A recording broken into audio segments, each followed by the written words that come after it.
think a lot of people are already familiar with our Mythos backstory and all of that. Definitely wanted to improve upon what we felt we were honing in on there. Torchlight started because when we started Runic Games, we wanted to make the kind of games that we love to make and that we know how to make. We've got a great team that's been around for a long time. We've worked together for a long time.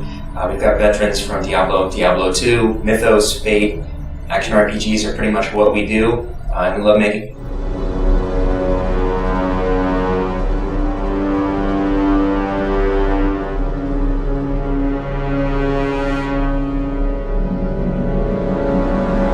When you're presented with an opportunity to create your own IP from the ground up, and also it being kind of a launching pad into a larger project, there was a lot of just kind of experimentation, trying different things, and a lot of kind of care and craft towards really defining what a Runic Games product would look like. Well, I think the mission with Torchlight was the same as it was when we did the first Diablo, and that's to take a rich genre of gaming and bring it to a mass audience again, and make a game that's got all the modern trappings of RPGs, the great graphics, the deep immersive gameplay, and present it in a way that the average gamer can actually play. You don't have to have the Twitch skills of an Olympic athlete. You don't have to devote 9 hours a day to it. It's just bringing the fun of gaming back to a mass audience. We wanted to keep the scale small at first, and make it really pretty a simple game to make, simple game to play.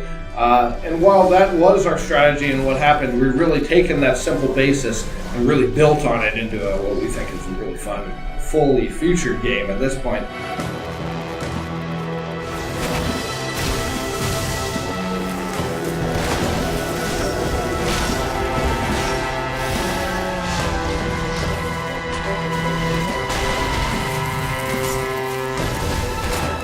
The idea for Torchlight Story came from a lot of members of the team, and we've taken their ideas and molded them into a cohesive whole with a couple of different goals in mind. First, we want to establish our world and show what it's all about, what's the general flavor of it, who are our characters and what are their problems, how does magic work in our world, just all the establishing groundwork there, and to, of course, tell an interesting story that carries you through the game. You may still prove useful, however. The other major idea is that we don't want to get in the way of gameplay. Our game is very fast-paced, you're fighting lots of monsters at once, and you don't want to get bogged down in 20 minutes of cutscenes. I think in general we're really respectful of players' time.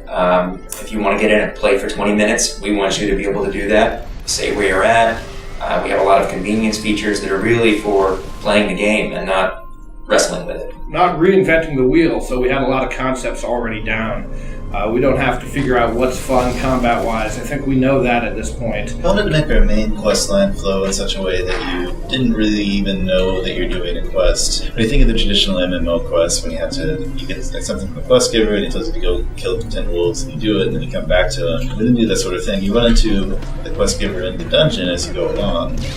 To be the way, at some point you have someone join you and go with you, which is always something I enjoy. And basically, we don't make the player do anything they don't want to do. Generally, you just get to keep diving down through the dungeon and kicking butt and having fun. It's got that action RPG feel that's so elusive and so hard to get, and it's just addictive. Once you start playing, you can't stop playing, and you look up and it's hours later and you think, I just want to go one more floor, I want to get one more boss, I want to get one more cool item. I think we've got a pretty deep loot game, and that we went all out as far as doing randomized levels are really, really pluses for the genre. I think also the fact that we include all of our modding tools means that this game will probably have a good amount of longevity.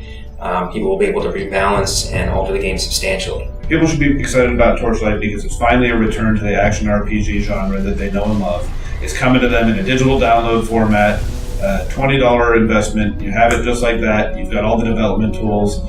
We think it really represents a great value. I'm still playing, I'm developing the game now, but I'm still playing like 24 hours a day, and I'm still happy and still having fun. So if I can still get excited about it, new players are going to have a great time.